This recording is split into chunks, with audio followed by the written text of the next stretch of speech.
لله رب العالمين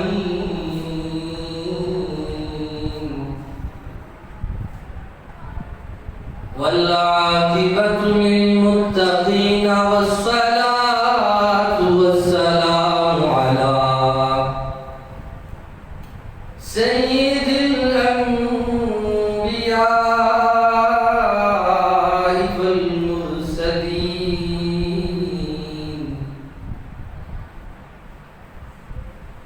أما بعد فأعوذ بالله من الشيطان الرجيم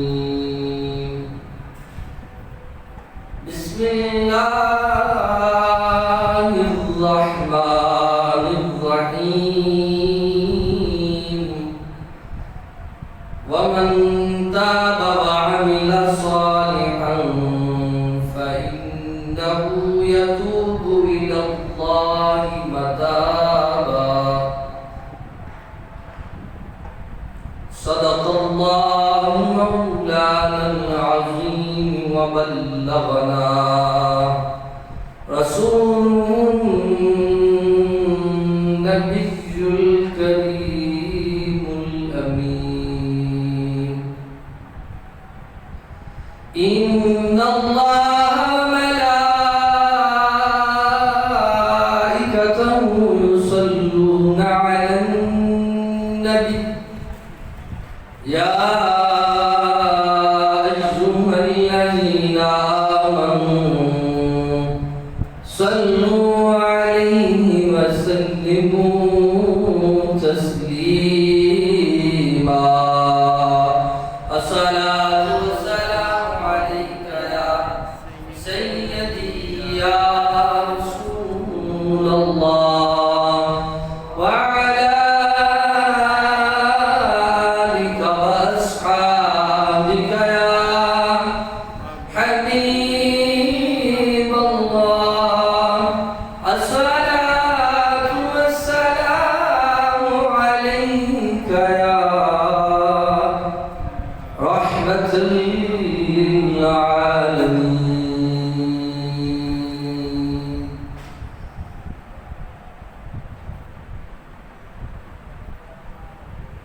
مولاي صل وسلم دائما ابدا على حبيبك خير الخلق كلهم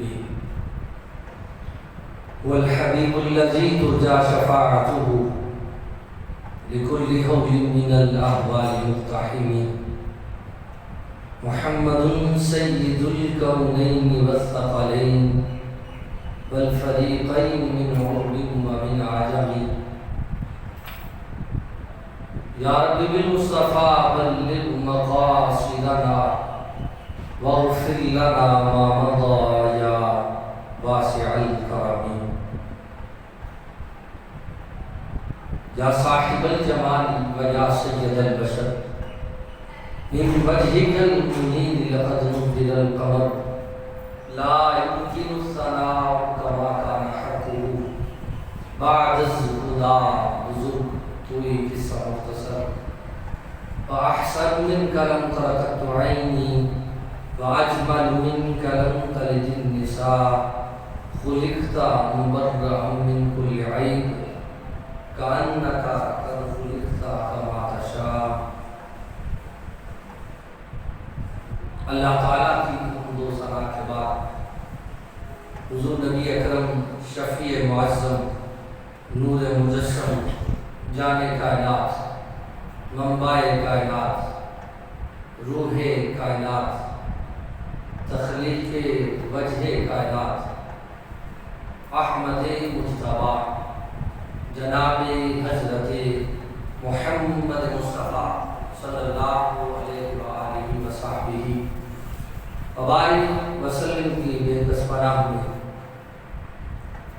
ہدیہ درود و سلام کے بعد آج جمعۃ المبارک کی ان سعادت مند گھڑیوں کے اندر ان بابرکت لمحات کے اندر لب کشائی کے لیے جس موضوع کو چنا ہے وہ ہے مغفرت و بخشش، توبہ طلب کرنا، معافی مانگنا۔ مفسرین نے اس کے بہت بہت سے معنی بیان کیے ہیں۔ ندامت اختیار کرنا، شرمندگی اختیار کرنا، انسان اپنی زندگی کو گزارتا ہے مگر دنیا کی رنگینیاں اسے اپنی محبت میں گم کر دیتی ہیں کہ انسان دنیا کی محبت کے اندر اس قدر مستغرق ہو جاتا کہ وہ اپنے تخلیق ہونے کے مقصد کو بھی بھول جاتا۔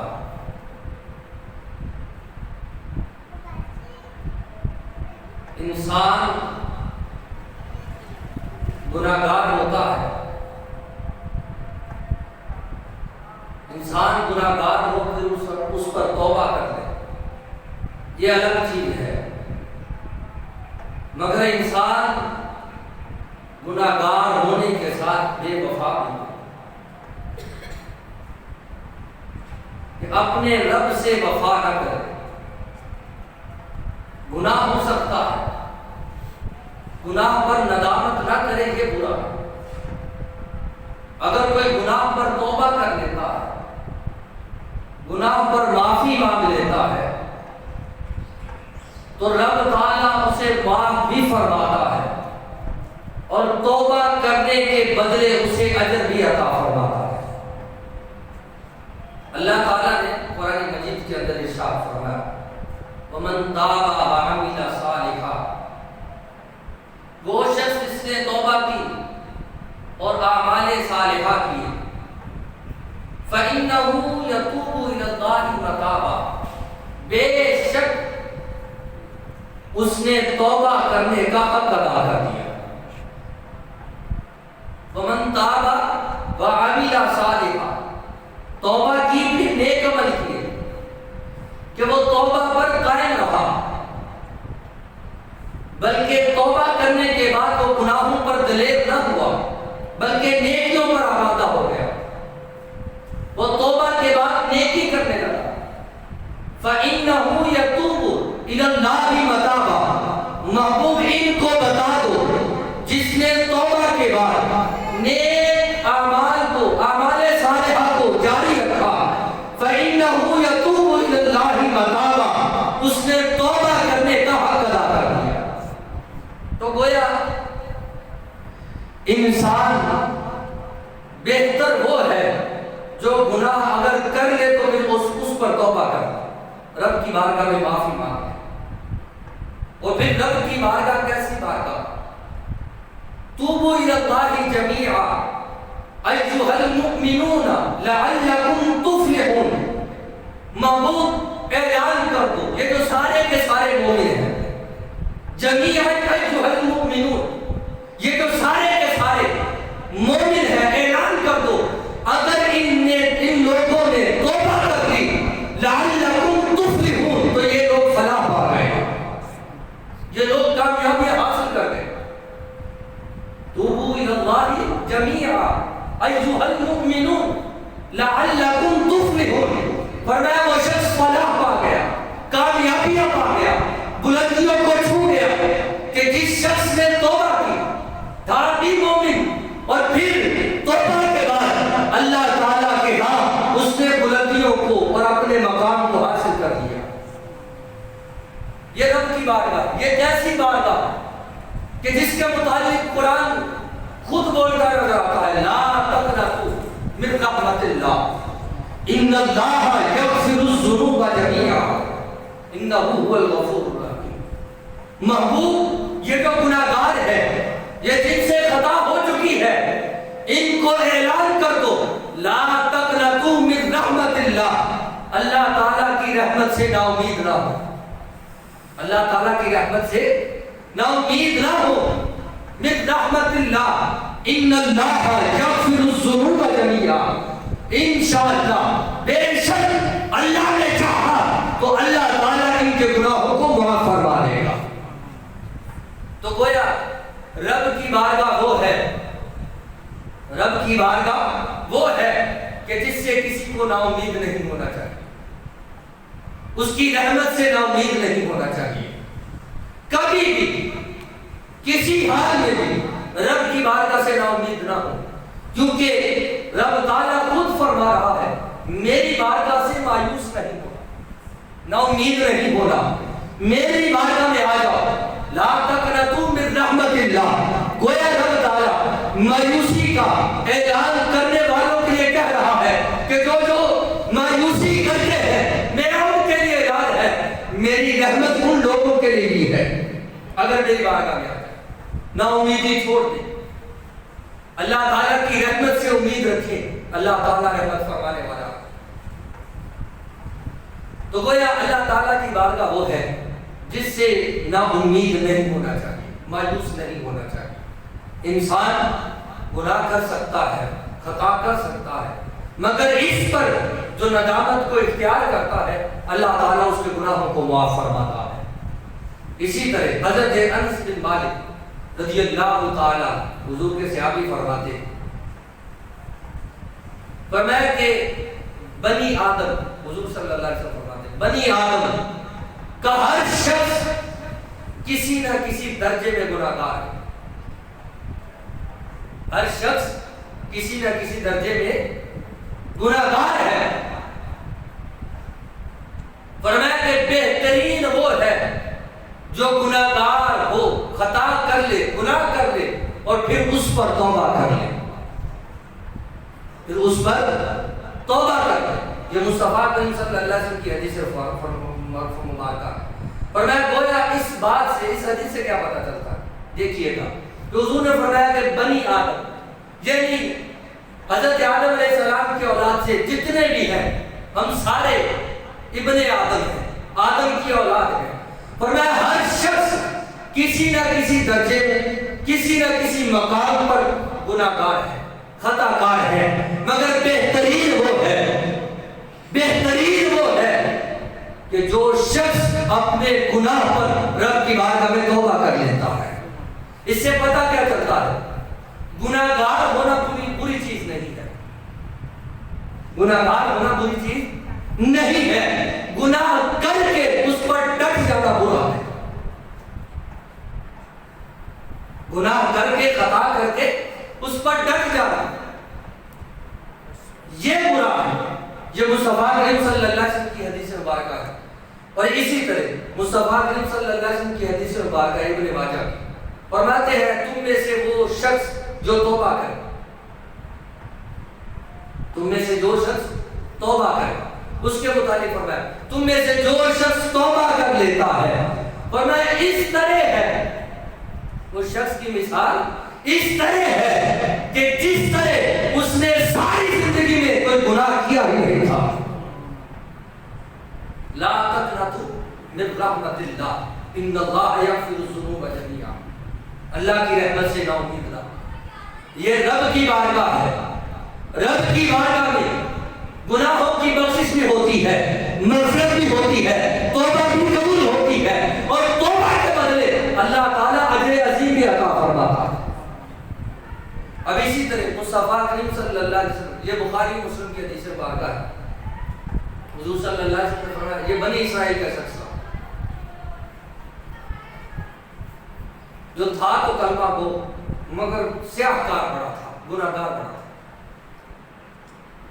جب موت کا وقت قریب آیا، موت کا وقت جس طرح قریب آیا تو اس کو اپنے گناہ نظر آنے لگے جو اس نے زندگی کے اندر کیے ہوئے. یہ حدیث مبارکہ ہے. وہ شخص اپنی اولاد کو بلاتا ہے، اپنی اولاد کو بلا کے کہتا ہے میں نے بڑے گناہ کیے، سارے گناہ میری نگاہوں کے سامنے آ رہے ہیں، میں اللہ کی بارگاہ سے بڑا ہی ڈر رہا ہوں، مجھے خوف ہے. حضور صلی اللہ علیہ وسلم فرماتے ہیں اس شخص نے اپنی اولاد کو اور اپنے رشتہ داروں کو بلایا اور بلا کر کہا کہ میری ایک نصیحت، وصیت ہے. وہ وصیت کیا ہے کہ جب میں مر جاؤں تو میرے جسم کو جلا دے. جس قدر میں گناہگار ہوں میرے جسم کو جلا دے. میں اللہ کی بارگاہ میں حاضر ہونے سے ڈر رہا ہوں. مجھے رب سے ڈر آ رہا ہے، خوف پیدا ہو رہا ہے۔ مصطفیٰ کریم صلی اللہ علیہ وسلم فرماتے پھر اس نے کہا کہ مجھے جلا دیا جائے اور پھر جو میری جسم کی خاک بن جائے اسے ہوا میں اڑا دے، بکھیر دے۔ حضور صلی اللہ علیہ وسلم فرماتے پھر ایسا ہی کیا گیا، اس کی وصیت کے مطابق اس کے جسم کو جلایا گیا، اس کے جسم کی خاک کو ہواؤں میں بکھیر دیا گیا۔ مصطفیٰ کریم صلی اللہ علیہ وسلم فرماتے ہیں جب یہ عمل ہو گیا پھر رب تعالیٰ نے فرشتوں کو حکم دیا، فرمایا فرشتوں یہ جس کی خاک کو بکھیرا گیا ہے اس کی خاک کے ایک ایک ذرے کو جمع کرو، اس شخص کی خاک کے ایک ایک ذرے کو جمع کرو۔ حضور فرماتے ہیں فرشتوں نے اس کی خاک کو جمع کیا، رب تعالیٰ کی بارگاہ میں پیش کیا گیا۔ رب تعالیٰ اس بندے سے مخاطب ہو کر کہتا ہے اے بندے تو نے یہ اپنی اولاد کو کیوں حکم دیا کہ وہ تیرے جسم کو جلا کر ہوا میں بکھیر دے؟ عرض کرنے لگا مولا میں نے اتنے گناہ کیے تھے، میں ڈر رہا تھا۔ رب تعالیٰ نے فرمایا کس کا ڈر تھا؟ عرض کی مولا مجھے تیرا ڈر تھا، تیری بارگاہ میں شرمندگی کا ڈر تھا، تیری بارگاہ میں حاضر ہونے کا ڈر تھا، اس لیے میں نے اپنی اولاد کو یہ حکم دیا۔ رب تعالیٰ نے فرمایا ہے بندے کیا تو اس وجہ سے خود کو جلا رہا ہے کہ تو مجھ سے ڈرتا ہے؟ وہ ڈر کے کانپ کے کہتا ہے ہاں مولا میں نے یہ عمل اس لیے کیا ہے۔ مصطفیٰ کریم صلی اللہ علیہ وسلم فرماتے ہیں رب تعالیٰ نے فرمایا فرشتوں یہ بندہ مجھ سے ڈر گیا ہے، اسے جنت کے اندر داخلہ عطا کر دو۔ یہ ہے توبہ۔ فقط رب کی بارگاہ میں جو ندامت کو اختیار کر لیتا ہے رب تعالیٰ اس کے گناہوں کو مٹا دیتا ہے۔ مصطفیٰ کریم صلی اللہ علیہ وسلم کی بارگاہ میں ایک صحابی نے عرض کی یا رسول اللہ علیہ وسلم توبہ کیا ہے؟ حضور صلی اللہ علیہ وسلم کی احادیث مبارکہ جو ہے یہ بہت ساری ہے توبہ کے متعلق، حضور نے بہت سارے مفہوم بیان کیے توبہ۔ عرض کیا رسول اللہ علیہ وسلم توبہ کیا ہے؟ حضور نے فرمایا الندامہ، ندامت ہی توبہ ہے، شرمندگی ہی توبہ ہے۔ اس کی بارگاہ میں عزت و انکساری کے ساتھ اپنے سر کو جھکا کے شرمندگی اختیار کر لینا یہی توبہ ہے۔ اگر انسان اپنے گناہوں پر شرمندگی اختیار کر لے تو یہ توبہ ہے۔ حضور صلی اللہ علیہ وسلم کی حدیث مبارکہ کا فرمایا تم میں سے جو شخص اس قدر روئے، حدیث مبارکہ سن، اس قدر روئے کہ شرمندگی کی وجہ سے اس کی آنکھ سے ایک مکھی کے پر کے برابر آنسو نکلا، مکھی کے پر کے برابر اس کی آنکھ سے آنسو نکلا ہے، فقط اتنا سا آنسو نکلا نہیں، رب تعالیٰ اس کے سارے گناہوں کو معاف کر دیتا ہے۔ تو گویا یہ توبہ فقط اتنی ہے کہ آپ رب کی بارگاہ میں اپنے گناہوں پر شرمندہ ہو جائیں، ندامت کو اختیار کریں، اس ظلم کی ساری سے اپنے سر کو جھکا لیں اور اپنے دل کی طرف نظر کر کے کہیں مولا بڑا ہی گناہگار ہوں مگر تیری رحمت بڑی وسیع ہے، تیری رحمت بڑی وسیع ہے۔ فقط یہ جملے ہمارے لیے توبہ کا سبب بن سکتے ہیں۔ حضور فرماتے ہیں توبہ یہ ہے الندامہ، جس نے ندامت کو اختیار کر لیا اس کی توبہ قبول کر لی گئی۔ اسی طرح ایک ہوتا ہے گناہوں پر ندامت اختیار کرنا اور دوسرا ہوتا ہے گناہوں پر دلیر ہونا۔ ایک ہوتا ہے گناہوں پر شرمندگی کہ مولا میں بڑا گناہگار ہوں، میں بدکار ہوں، تو معاف کرنے والا ہے معاف کر دے، اور دوسرا ہوتا ہے دلیر ہونا، انسان گناہ کرے پھر اس پر دلیر رہے کہ یہ کون سا کام ہے، یہ تو میرا روز کا کام۔ یہ بہترین انسان نہیں ہے جو گناہ کرے اور اس پر دلیر ہو جائے، وہ بہترین نہیں ہے۔ مصطفیٰ فرماتے ہیں جو گناہ کرے اور پھر اس پر شرمندگی اختیار کر لے وہ بہترین انسان ہے، وہ بہترین انسان ہے۔ اسی طرح طرح امام کشیری رسالہ کشیریہ میں توبہ کے 3 درجے بیان کرتے ہیں، 3 درجے بیان کیے کہ توبہ کیا ہے، اور فرماتے ہیں توبہ یہ ہے، پہلا درجہ کہ دوزخ کے ڈر سے، قیامت کے ڈر سے اور قبر کے عذاب سے ڈر کے توبہ اختیار کرنا، یہ پہلا درجہ، یہ پہلا درجہ عذاب الہی سے بچنے کے لیے، قبر کے عذاب کی وجہ سے، حشر کی گرمی کی وجہ سے، قیامت کے دن کو سامنے رکھتے ہوئے توبہ کو اختیار کرنا، امام کشیری فرماتے ہیں یہ توبہ کا پہلا درجہ، اور جو اس سے بڑا درجہ وہ دوسرا ہے، فرمایا کہ اجر و ثواب کی طلب کے لیے اور جنت کو حاصل کرنے کے لیے توبہ کرنا، یہ توبہ کا دوسرا درجہ ہے۔ پہلا درجہ خوف الہی، دوسرا درجہ رضا الہی، پہلا درجہ خوف الہی اور دوسرا درجہ ہے، حضور امام کشیری فرماتے ہیں دوسرا درجہ یہ ہے کہ انسان اس بات کے لیے نیک عمل کرے کہ مجھے جنت ملے، رب کی رضا ملے، اور پھر تیسرا درجہ امام کشیری فرماتے ہیں توبہ کا تیسرا درجہ یہ ہے کہ نہ اسے جنت کی طلب ہو، نہ اسے جہنم کا ڈر۔ پہلا درجہ جہنم کا ڈر، دوسرا حصول نیکی، تیسرا درجہ نہ جنت کی طلب ہو، نہ جہنم کا خوف ہو۔ ان دونوں کو چھوڑ کے فقط نیکی اس لیے کی جائے کہ میرا رب مجھ سے راضی ہو جائے، نہ مجھے جنت کی طرف نہ جہنم کا خوف ہو، امام کشیری فرماتے ہیں یہ توبہ کا سب سے بڑا اور تیسرا درجہ ہے۔ ہم نیکی کرتے ہیں، اگر ہماری طرف یہ ہے کہ رب تعالیٰ ہمیں جنت دے تو یہ دوسرا درجہ ہے، اگر ہماری طرف یہ ہے مولا جنت دے نہ دے ہمیں تیری رضا چاہیے تو پھر یہ تیسرا درجہ۔ تو گویا ہمیں چاہیے کہ ہم دیکھیں ہم توبہ کے کس درجے پر ہیں۔ اور اسی طرح حضرت ذوالنور مصری رحمت اللہ علیہ، یہ اللہ کے بہت بڑے یہ بھی ولی گزرے ہیں، اور فرماتے ہیں عام لوگوں کی توبہ یہ ہے، عام لوگوں کی توبہ یہ ہے کہ وہ گناہ کرنا چھوڑ دیں، عوام الناس کی توبہ یہ ہے کہ وہ گناہ کرنا چھوڑ دیں، اور خاص لوگوں کی توبہ یہ ہے کہ وہ سستی اور کاہلی کو چھوڑ دیں۔ حضرت ذوالنور مصری رحمت اللہ علیہ فرماتے ہیں عام لوگوں کی توبہ یہ ہے کہ وہ گناہ کرنا چھوڑ دیں، اور خاص لوگوں کی توبہ یہ ہے کہ وہ سستی اور کاہلی کو چھوڑ دیں، بستر کو چھوڑ دیں، آرام کو چھوڑ دیں، فقط اپنی زندگی کو رضا الہی کے مطابق گزارے، فرمایا یہ خاص لوگوں کی توبہ ہے۔ اور دیکھیے گا ایک توبہ یہ ہے کہ وہ نیکی کرے، حضرت ذوالنور مصری فرماتے ہیں ایک نیکی یہ ہے کہ وہ نیکی کرے اور پھر لوگوں کو اس کی خبر ہو جائے،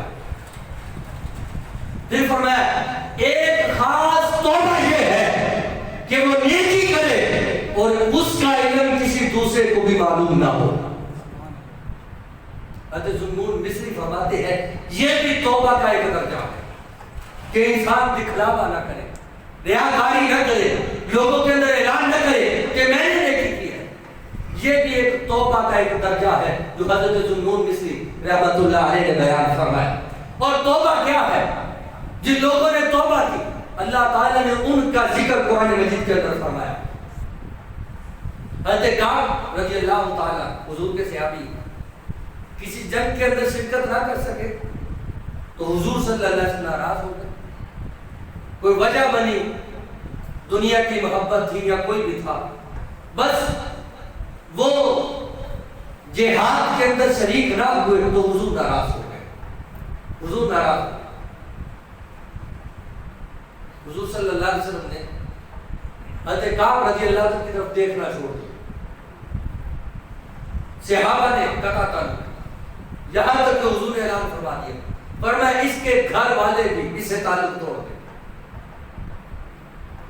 حضرت کعب رضی اللہ تعالیٰ نے حضور کا در نہیں چھوڑا، حضور کے در پہ آتے، حضور کی بارگاہ میں بیٹھے رہتے، مگر حضور ان کی طرف نگاہ نہ فرماتے، روتے رہتے روتے رہتے۔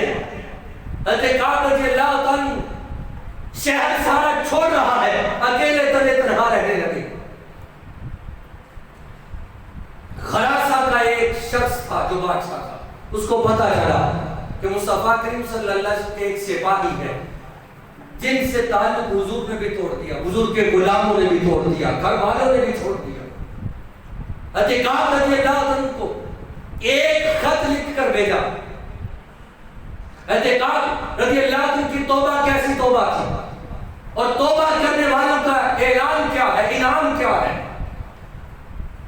اب حضرت کعب رضی اللہ عنہ کو ایک خط لکھا گیا، سنا ہے تمہارے آقا نے تمہیں چھوڑ دیا ہے، آقا کے غلاموں نے بھی چھوڑ دیا، تمہارے گھر والوں نے بھی تمہیں چھوڑ دیا ہے۔ اب مصطفیٰ کریم صلی اللہ علیہ وسلم کے اس غلام کو خط لکھا گیا کہ تمہیں عہدہ بھی ملے گا، تمہیں مال و دولت بھی عطا کی جائے گی، تمہیں سب کچھ ملے گا۔ اے کعب، مصطفیٰ کو چھوڑ کے ہمارا سپاہی بن جا۔ جب حضرت کعب رضی اللہ عنہ نے جب یہ خط پڑھا، روتے تو پہلے بھی تھے، پھر بہت ہی روئے، اس قدر روئے، یا رسول اللہ علیہ وسلم مجھے معاف کیجئے۔ رب کی بارگاہ میں دعا کی، مولا آج کعب کو یہ دن بھی دیکھنا تھا کہ دشمن مصطفیٰ مجھے اپنا کہنے لگے، مجھے اپنا چاہنے لگے۔ یا اللہ میں یہ ہرگز نہیں چاہتا، میں مصطفیٰ کی بارگاہ میں گناہگار تو ہوں مگر غدار نہیں ہوں، میں مصطفیٰ کا وفادار ہوں۔ بس رب کی بارگاہ میں گڑ گڑا کے روئے، رونے کی دیر تھی۔ سورہ توبہ کی آیت مبارکہ اتری، وَعَلَى الثَّلَاثَةِ الَّذِينَ خُلِّفُوا حَتَّى إِذَا ضَاقَتْ عَلَيْهِمُ الْأَرْضُ، فرمایا مصطفیٰ اپنے صحابہ جو 3 صحابہ تھے، تینوں کے لیے خوشخبری ہے، رب تعالیٰ نے ان کی توبہ کو قبول کر لیا ہے، ان کی توبہ کو قبول کر لیا ہے۔ جب یہ خط حضرت کعب رضی اللہ عنہ کے ہاتھوں میں آتا ہے اور پڑھ کے زاروں قطار روتے ہیں اور رو کر کہتے ہیں، اے آنے والے شخص اپنے آقا کو جا کے کہہ دینا جو مصطفیٰ کی نگری میں پی جاتا ہے پھر اسے قریب کوئی نہیں سکتا۔ میں حضور کا تھا، حضور کا ہوں، حضور کا ہی رہوں گا۔ اور یہ بات جا کر کہہ دینا اپنے آقا کو۔ تم یہ بات کرتے ہو کہ 40 یا 50 دن ہوئے میرے نبی نے مجھے نہیں بلایا، میری طرف نگاہ نہیں کی، تم صرف چند دنوں کی بات کرتے ہو۔ اگر کعب کو ساری زندگی بھی اس طرح رہنا پڑا، مصطفیٰ کے در پہ پڑا رہے گا، حضور کا در نہیں چھوڑوں گا۔ اپنے جا کے بادشاہ کو بتا دینا۔ اور پھر رب تعالیٰ نے توبہ کو قبول کیا۔ انعام کیا ہے کہ آج بھی ان کی توبہ کا ذکر قرآن میں ملتا ہے کہ رب تعالیٰ نے ان کی توبہ کو قبول کیا۔ اور پھر اسی طرح ایک اللہ کے ولی گزرے ہیں حضرت ابراہیم بن ادم، ان کے مختلف واقعات ہیں۔ ایک واقعہ یہ ہے کہ آپ شکار کے لیے نکلے ہوئے تھے، شکار کرنے لگے، ہرن نے رب کی بارگاہ میں دعا کی، مولا مجھے زبان دی گئی۔ ہرن نے کہا، اے ابراہیم تم دنیا کا مال اکٹھا کر رہی ہو، تم یہ بتاؤ آخرت کا مال کب اکٹھا کرو گے؟ بس یہ دل پر اثر کر گئی۔ اور دوسرا یہ ایک اس طرح بھی ملتا ہے کہ آپ نے اپنی نوکرانی کو مارا اور جس پر اس نے کہا کہ میں تو ایک دن تمہارے بستر پر سوئی ہوں، تم روزانہ یہاں سوتے، تمہارا کیا حال ہونا چاہیے؟ اور تیسرا واقعہ جو آپ کی توبہ کا ملتا وہ یہ ہے کہ ایک مرتبہ آپ محل کے اندر بیٹھے ہوئے تھے کہ ایک مجذوب محل کے اندر داخل ہو گیا۔ حضرت ابراہیم تخت نشین تھے، بادشاہ وقت تھے، حضرت ابراہیم بن ادم بیٹھے ہوئے ایک فقیر اندر داخل ہوا۔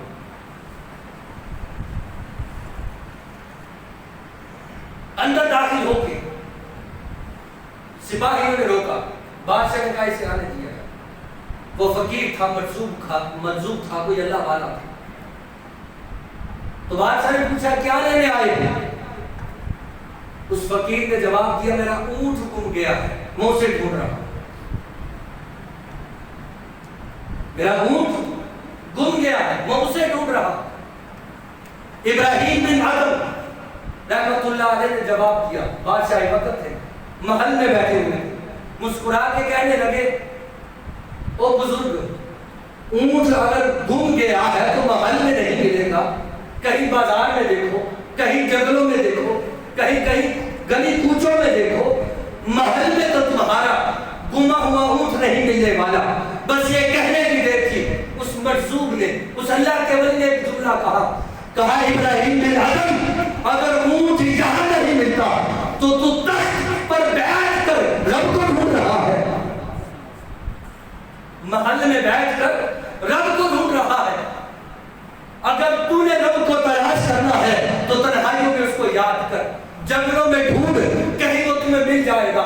تو تخت پہ بیٹھ کر رب کو تلاش کر رہا ہے. ابراہیم بن ادم کے دل پر یہ جملہ اثر کر گیا، تخت چھوڑ دیا، بادشاہ چھوڑ دی، تاج اتار کے رکھ دیا، جنگلوں میں نکل گئے. ساری زندگی اللہ کا ذکر کرتے رہے.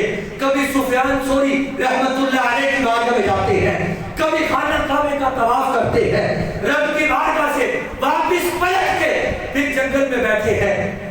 خراسان کے اندر پتا چلا کہ ایک بادشاہ وقت ہے جو وہاں بیٹھا رہتا ہے. وزیر وہاں پہنچا، کیسے سمجھاتا ہوں، تو نے بادشاہ کو ٹھوکر لگا دی، تو بادشاہ وقت تھا، بادشاہ چھوڑ دی، شاہی چھوڑ دی، تو نے ایسا کیوں کیا؟ وزیر ان کو سمجھانے کے لیے چلا گیا، کہنے لگا اتنی عزت، مال و زر، اتنے غلام، اتنے سپاہی، اتنے خدام، تم نے سب کچھ چھوڑ دیا اور جنگل میں آ کے بیٹھا ہے. تو آپ سوئی کے ساتھ گدری سی رہے تھے، اپنے ایک گدری کو سلائی کر رہے تھے. تو کہنے لگا تو نے شاہی چھوڑ دی. حضرت ابراہیم بن ادم نے کہا میں نے تو شاہی نہیں چھوڑی، میں نے تو شاہی نہیں چھوڑی. اس نے کہا سب کچھ تو چھوڑ دیا. حضرت ابراہیم بن ادم نے اپنی سوئی کو پانی کے اندر پھینکا اور پھر حکم دیا اس پانی کے اندر جو مچھلیاں تھیں، فرمایا کہ میری سوئی لا. وہ مچھلیاں باہر آتی ہیں، ان کے منہ کے اندر سونے کی سوئی ہے، سب کے منہ کے اندر. فرمایا یہ نہیں چاہیے. پھر چاندی کی لائے، پھر وہ لوہے کی زنگ آلود ایک مچھلی لے کر آتی ہے. حضرت ابراہیم بن ادم فرماتے ہیں اے آنے والے وزیر، تو مجھے سمجھانے آیا تھا، پہلے میں بادشاہ تھا، چند لوگ جو میری شاہی میں تھے، مگر آج اس شاہی پر ہوں، اس کا نام لیتا ہوں کہ دنیا کی جتنی بھی کائنات میں بسنے والی رقبوں میں جتنے بھی لوگ ہیں، جتنی بھی قومیں ہیں، جتنی بھی نسلیں ہیں، وہ ساری کی ساری میری غلامی میں ہے. رب تعالیٰ نے آج توبہ کے صدقے مجھے وہ شاہی عطا کر دی کہ پہلے فقط چند لوگوں پر میں حکومت کرتا تھا، آج پانی کے اندر رہنے والی مچھلیاں وہ ہے کہ جن کے اوپر آج میں حکومت کرتا ہوں. رب کا نام لیا، رب کی بارگاہ میں توبہ کی. اور اسی طرح حضرت ذوالنون مصری اور حضرت ایک حضور صلی اللہ علیہ وسلم کی واقعہ جو موجود ہے کہ حضور صلی اللہ علیہ وسلم کے ایک پیارے غلام جن کا نام حضرت سدری سکتی رحمت اللہ علیہ، ان کے متعلق آتا ہے یہ وہ ہے جو جنید بغدادی رحمت اللہ علیہ کے پیر و مرشد حضرت سدری سکتی رحمت اللہ علیہ نے فرمایا مجھے 40 سال ہو گئے میں توبہ کر رہا ہوں، 40 سال ہو گئے. کسی نے پوچھا یہ کون سا گناہ ہے کہ جس کی توبہ 40 سال کرتے ہوئے رب کی بارگاہ میں معافی مانگتے گزر گئی مگر آج تک وہ توبہ قبول نہیں ہوئی. میں اور آپ بہت بڑے گناہ کرتے ہیں مگر ہمیں شرمندگی محسوس نہیں ہوتی. حضرت سدری سکتی رحمت اللہ علیہ فرماتے ہیں ایک گناہ ہے کہ جس کی توبہ میں آج تک کر رہا ہوں، پتہ نہیں معافی ہوئی نہیں. پوچھا گناہ کیا ہے؟ کہنے لگے کہ دکانوں کو آگ لگ گئی، میری دکان بچ گئی، دائیں بائیں کی ساری دکانیں جل گئی، مگر اس بات پر میں توبہ کر رہا ہوں کہ جب سب کی دکانوں کو آگ لگ گئی، میری دکان بچ گئی، تو مجھے کسی نے بتایا کہ ایسی نہیں سکتی، تیری دکان تیرا مال بچ گیا تو سیدھی سکتی رحمت اللہ علیہ فرماتے ہیں اس وقت میری زبان سے لفظ الحمدللہ نکلا تھا، جس پر آج تک میں توبہ کر رہا ہوں کہ میں نے اپنے مال پر تو خوشی کی، مگر جو میرے بھائی تھے ان کی دکانیں جلی، اس پر میں نے دکھ نہیں کیا تھا۔ آج تک اس گناہ کی توبہ کر رہا ہوں، ہو سکتا ہے رب تعالیٰ مجھے معاف کر دیا ہو یا نہیں کیا، مگر 40 سال سے میں اسی گناہ کی معافی مانگ رہا ہوں۔ تو یہ ایک گناہ کر کے بھی اللہ کے ولی ساری زندگی توبہ کرتے رہتے تھے۔ ہم قدم قدم پر، لمحے لمحے پر، ایک ایک ساتھ پر، ایک ایک گھڑی پر، ہر لمحہ گناہ بھی کرتے ہیں، جھوٹ بھی بولتے ہیں، بے حیائی بھی عام کر رہے ہیں، مگر ہم توبہ نہیں کرتے۔ یارو وہ اللہ کے ولی اور اللہ کے برگزیدہ نبی اور اللہ کے برگزیدہ ولی اور صحابہ اس قدر گناہ کرتے تھے کہ چھوٹا سا گناہ ہوتا پھر توبہ اس قدر اختیار کرتے کہ چھوٹے سے گناہوں پر ساری زندگی وہ توبہ کرتے رہتے تھے۔ اور اسی طرح حضور صلی اللہ علیہ وسلم ایک مرتبہ ایک شخص کی خواب میں آئے، یہ وہ شخص ہے جن کے متعلق آتا ہے حضرت بشر حافی، یہ شرابی تھے، شراب پیتے تھے۔ لا تقنطوا من رحمت اللہ ان اللہ یغفر الذنوب جميعا انہ هو الغفور الرحیم، وہ بڑا ہی بخشنے والا ہے، وہ بڑا ہی رحم فرمانے والا ہے۔ حضرت بشر حافی یہ وہ شخص ہے کہ جنہوں نے ساری زندگی اپنے پاؤں کے اندر جوتا نہیں پہنا، جوتا اس لیے نہیں پہنتے تھے، آپ کہا کرتے تھے جس حال میں رب تعالیٰ نے میری توبہ کو قبول کیا ہے میں اس حالت کو کبھی نہیں چھوڑوں گا۔ جس وقت ان کی توبہ قبول ہوئی ان کے پاؤں کے اندر جوتا نہیں تھا۔ حضرت بشر حافی کے متعلق کتابوں کے اندر لکھا ہے کہ آپ بغداد کی سرزمین پہ رہتے تھے تو کوئی جانور بھی بازار کے اندر گوبر نہیں کرتا، اس قدر اللہ کی بارگاہ میں مقبول تھے، مگر اس سے قبل توبہ سے قبل شرابی تھے۔ عمل کیا کیا؟ شراب پی کے نکلے، نشے کے اندر دھت ہے، مگر اچانک سے زمین پہ ایک رکا دیکھا جس کے اوپر اللہ کا نام لکھا ہوا، کتابوں کے اندر آتا ہے ان کے پاس کل مالیت 4 سے 5 دینار تھے، بس کل مالیت، کل سرمایہ جو تھا وہ 4 سے 5 درہم تھا، تھے نشے میں، مگر رب کا نام زمین پہ دیکھا نہ گیا کہ میرے رب کا نام زمین پہ پڑا ہے، اٹھایا 4 سے 5 درہم جو کل سرمایہ تھا اس کی خوشبو خریدی، اس کا عرق گلاب خریدا، پھر اس صفحے کو دھویا، پھر خوشبو لگائی، پھر ہونٹوں پہ رکھا، پھر آنکھوں پہ لگایا، آنکھوں پہ لگا کر اپنے گھر کے اندر جا کر ایک بلند مقام پہ رکھ دیا۔ بشر حافی رات کے وقت شراب کی حالت میں پڑا ہے، توبہ جب قبول ہوتی ہے تو ایک ساتھ بھی نہیں لگتی، پتہ نہیں کون سا ہمارا عمل ہمارے لیے توبہ کا سبب بن سکتا ہے۔ حضرت بشر حافی اللہ کے نام کو چون کر ایک بلند مقام پہ رکھ دیتے ہیں، خود نشے میں پڑے رہتے ہیں، صبح تہجد کا وقت ہوتا ہے، دروازے پر دستک ہوتی ہے، دروازہ کھولتے ہیں، سامنے بشیر باتیں میں فرشتے حاضر ہیں، پوچھا کون ہو؟ بشر حافی رحمت اللہ علیہ کہنے لگے کہ تم کون ہو؟ انہوں نے کہا ہم اللہ کے فرشتے ہیں۔ بشر حافی کا نشہ اتر گیا، کہنے لگا اللہ کے فرشتے، اور یہ بشیر باتیں میں آنا کیسے ہوا؟ حضرت بشر حافی فرماتے ہیں ان فرشتوں نے کہا کہ رب تعالیٰ نے ہمیں بھیجا ہے کہ بشر حافی کو جا کے کہہ دو کہ اس نے میرے نام کی تعظیم کی ہے، ہم نے بشر حافی کے سارے گناہوں کو معاف کر دیا ہے اور اس کو توبہ عطا کر دی ہے، اس کو توبہ عطا کر دی ہے۔ بشر حافی رحمت اللہ علیہ بس وہ دن تھا اور پھر اس کے بعد ساری زندگی اللہ کے ذکر کے اندر گزار دی۔ وَمَن تَابَ وَآمَنَ وَعَمِلَ صَالِحًا فَإِنَّهُ يَتُوبُ إِلَى اللَّهِ مَتَابًا۔ قرآن آج بھی بول رہا ہے کہ وہ شخص جس نے توبہ کی اور پھر اس پر نیک اعمال کیے وعمل صالحا فإنه يتوب إلى الله متابا۔ اعلان کر دو دنیا والوں کو، جس نے یہ عمل کر لیا کہ توبہ کے بعد، ندامت کے بعد، شرمندگی کے بعد وہ نیک عمل کرتا رہا، بس اس نے توبہ کہاں کروا کر دیا ہے۔ ماہ صیام قریب ہے، اپنے گناہوں کی معافی طلب کرو۔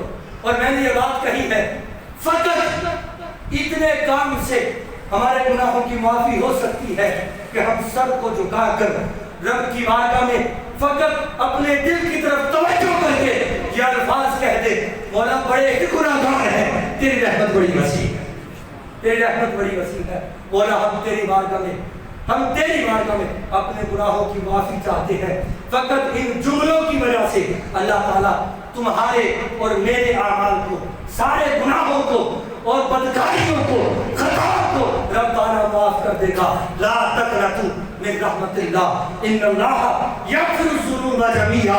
اے مومنو، اے ایمان والو، قرآن اعلان کر رہا ہے اللہ تعالیٰ کی رحمت سے کبھی نا امید نہ ہونا، وہ معاف کرنے والا ہے، وہ بخشش عطا کرنے والا ہے، وہ رحم کرنے والا ہے۔ اللہ تبارک و تعالیٰ مجھے اور آپ سب کو سچی اور پکی توبہ کرنے کی توفیق عطا فرمائے۔ وآخر دعوانا الحمدللہ۔